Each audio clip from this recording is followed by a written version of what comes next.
O ano passado, eu comecei contando sobre alguns impérios do passado. E eu falei da era dos impérios, da era dos imperadores. E eu falei sobre o Império de Roma, os impérios mais famosos, mais conhecidos. E aí, quando eu fui buscar os imperadores para ver que princípios que se adaptavam ao nosso dia a dia hoje, eu me deparei com Júlio César, eu me deparei com Alexandre o Grande. Só que sabe o detalhe? Alexandre o Grande, uma das coisas que mais me marcou, ele nem tinha o território mais vasto, mas ele foi considerado o grande, e de todos os imperadores, o que eu mais lembrei é dele. Eu não sei vocês, a gente teve aula de história na época da escola. Eu não guardei muitos nomes dessa aula de história, mas Alexandre o Grande é o que eu lembrei. Eu falei, por que me marcou tanto? E aí eu fui ver. Uma das coisas que Alexandre o Grande teve a oportunidade de estudar aos 13 anos de idade foi sobre retórica, com Aristóteles. Para quem é da área de oratória, de comunicação, olha isso. Todos nós precisamos muito de comunicação. Todos nós precisamos nos desenvolver bastante nessa área, independente do segmento, independente da área que a gente atue. Por quê? Porque Alexandre o Grande, em vez dele conquistar os territórios só por guerras, porque um imperador, ele só era famoso quando ele conquistasse mais territórios. Ele só era grande ao conquistar muitos territórios. Mas de forma que eles conquistavam esse território? De forma sangrenta, com guerras, com batalhas. E a gente percebeu que esses impérios, eles não se sustentaram. Vocês perceberam?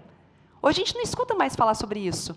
Porque não é sustentável um império em que você só pensa no seu umbigo.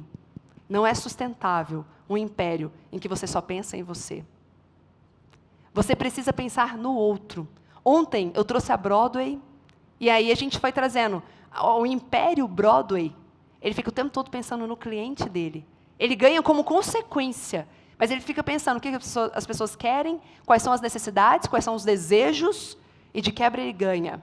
Hoje nós vamos falar da Disney. Era para ter falado ontem, não deu tempo, né? Vamos falar da Disney, um grande império. E quando a gente estuda a Disney, o que a gente vê? Um atendimento ao público, atenção aos detalhes, o tempo todo focado na experiência, o tempo todo focado em gerar mais valor para o outro. E de quebra, eles crescem. Então, quando você pensar no seu império, nos seus negócios, entenda que para você ter um império resistente, forte e sustentável, você precisa pensar no outro. Por isso que a gente fala, não é sobre si, é sobre a transformação que você vai gerar na vida de outras pessoas. Tem pessoas que se vendem sem parecer que estão vendendo. Olha isso aqui. Nossa, se vocês entenderem isso aqui, já pagou tudo. Já valeu o dia. Tem pessoas que se vendem sem parecer que estão vendendo. Sabe por quê? Quem que parece que está se vendendo e fica chato? É quando a pessoa fala, eu sou isso, eu sou aquilo outro, eu posso, eu não sei o quê. Fica chato. Mas quando a pessoa fala, eu gero essa mudança, pode ter o eu, mas não é sobre mim. É sobre a mudança. Eu ajudei fulano, eu contribuí, eu gerei valor. As pessoas estão tendo esse resultado. Meus clientes estão tendo esse resultado. Quando a gente pensa no outro, aí sim o resultado vem para nós.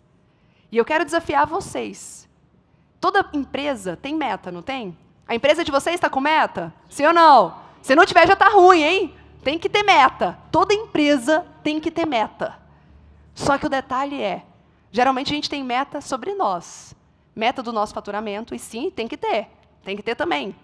Mas geralmente a nossa meta é sobre o que eu vou ganhar, sobre o que eu vou conquistar, sobre o que a gente vai ter, meta de seguidores, meta de audiência, é sempre as nossas metas. E agora eu quero desafiar vocês. Qual que é a meta de resultado para os seus clientes? O que o seu cliente vai querer ter? O que ele precisa? Qual que é a necessidade dele? Que se você oferecer mais e mais e mais e mais disso, automaticamente o seu nome cresce. Esse é o grande ponto que a gente tem que começar a pensar. Eu já venho pensando sobre isso há muito tempo. E eu percebo que todos os mercados, todos os impérios mais sustentáveis que existem, eles estão sempre focados na experiência. Mas não é só na experiência, não é só da pessoa achar legal, não é só da pessoa gostar. É sobre focar realmente no valor que a gente consegue gerar para o outro.